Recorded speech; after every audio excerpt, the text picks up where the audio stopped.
Assalamualaikum warahmatullahi wabarakatuh. Selamat datang di Natsir Project, sebuah channel yang membicarakan tentang gerakan politik Islam di Indonesia. Gus Durian, kelompok atau jaringan yang tak sekedar mengagumi, mereka juga berdialog dan bergerak senafas dengan nilai-nilai pemikiran almarhum Gus Dur. Kemarin baru aja memberikan rilis resmi mereka tentang sikap mereka yang menolak izin tambang untuk ormas keagamaan. Sebagaimana kita ketahui, sebagai ormas keagamaan, hingga hari ini hanya Nahdlatul Ulama saja yang kemudian menyetujui dan mengajukan izin pengelolaan tambang.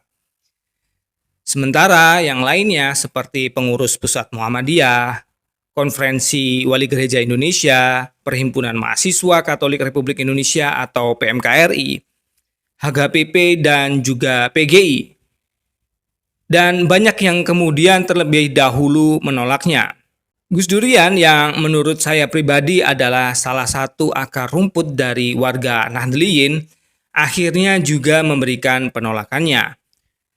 Dilansir langsung dari situs resmi mereka atas nama Inayah Wahid sebagai Pokja Keadilan Ekologi Jaringan Gus Durian.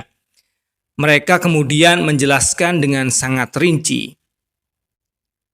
Berawal dari peraturan pemerintah nomor 25 tahun 2024 tentang perubahan peraturan pemerintahan nomor 96 tahun 2021, di mana PP tersebut bertentangan dengan Undang-Undang Pertambangan Mineral dan Batubara, yang jelas tercantum bahwa yang berhak mengelola tambang adalah badan usaha, koperasi, dan atau perusahaan perseorangan. Itu pun dengan cara lelang. Nah, Gus Durian juga menilai bahwa selama ini industri pertambangan di Indonesia tidak berpihak terhadap lingkungan hidup.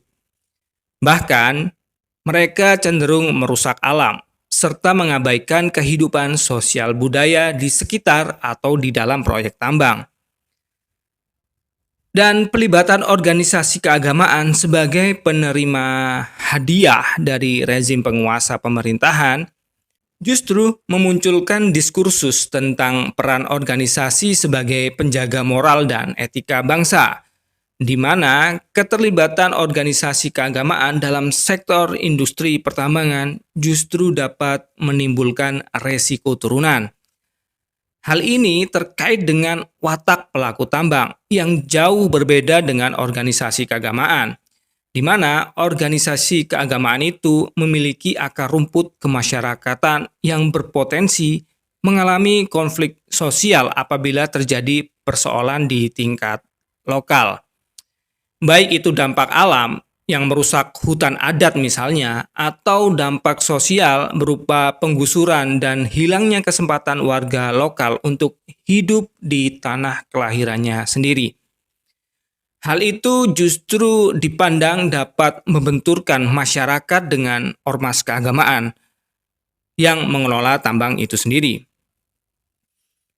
Di sisi lain, banyak negara maju yang kemudian justru mencari energi alternatif lain agar ketergantungan terhadap batu bara dapat dihentikan dalam beberapa tahun ke depan.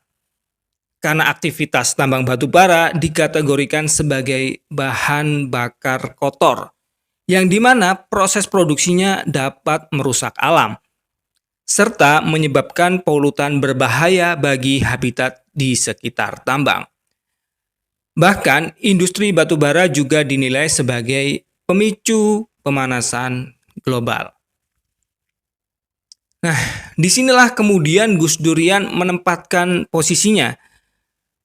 Gus Dur bahkan salah satu presiden yang tidak pernah memberikan konsesi tambang serta moratorium penebangan hutan untuk keberlanjutan ekosistem lingkungan. Nah, atas nilai-nilai itulah Gus Durian kemudian menolak pemberian izin pengelolaan tambang kepada ormas keagamaan karena bertentangan dengan Undang-Undang Pertambangan Mineral dan Batubara atau Minerba. Itu yang pertama. Yang kedua, Gus Durian juga meminta pemerintah untuk meninjau ulang pemberian izin tambang kepada ormas keagamaan karena berpotensi memunculkan penyalahgunaan kewenangan, serta dapat menimbulkan ketegangan sosial dan konflik horizontal apabila terjadi persoalan di tingkat lokal. Gus Durian juga mengajak ormas keagamaan untuk tetap menjadi penjaga moral, nilai, dan etika bangsa, serta terus menjadi pendamping umat beragama, ketimbang terlibat pada pokok-pokok di luar organisasi. Terlebih kemudian menjadi bagian dari eksploitasi alam.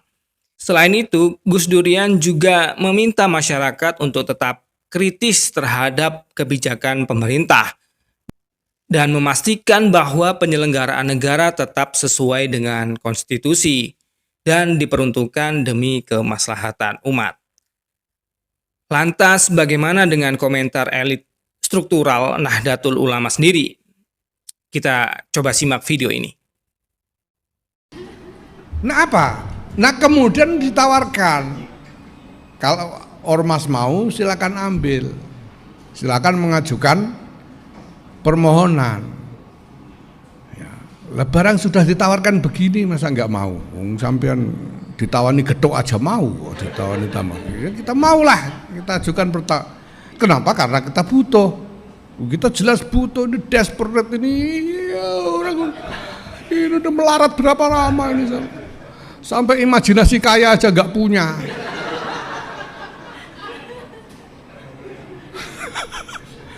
Masa imajinasi untuk mengembangkan sumber daya NU kok iuran warga ini gara-gara kelamaan melarat nggak punya imajinasi. Nah ini, kalau asal usulnya beres, berarti sudah selesai satu masalah toh. Berarti asal usulnya halal, nggak nyolong ini. Nah kemudian masalah berikutnya gimana cara mengelolanya supaya tidak haram kan gitu. Ya kita atur nanti supaya kita kelola dengan cara yang tidak haram. Apakah kita punya kapasitas, punya kemampuan profesional untuk itu? Ini kalau ada yang ngomong begitu tuh saya sebetulnya. Ya orang NU itu kalau melaratnya lama ya gitu ya. Tapi kalau pinternya kan ya pinter. Ini bukan orang goblok-goblok ini. Kita sudah punya kapasitas profesional untuk itu. Tidak percaya nanti lihat, masa kita belum jalankan udah dibilang nggak profesional gimana?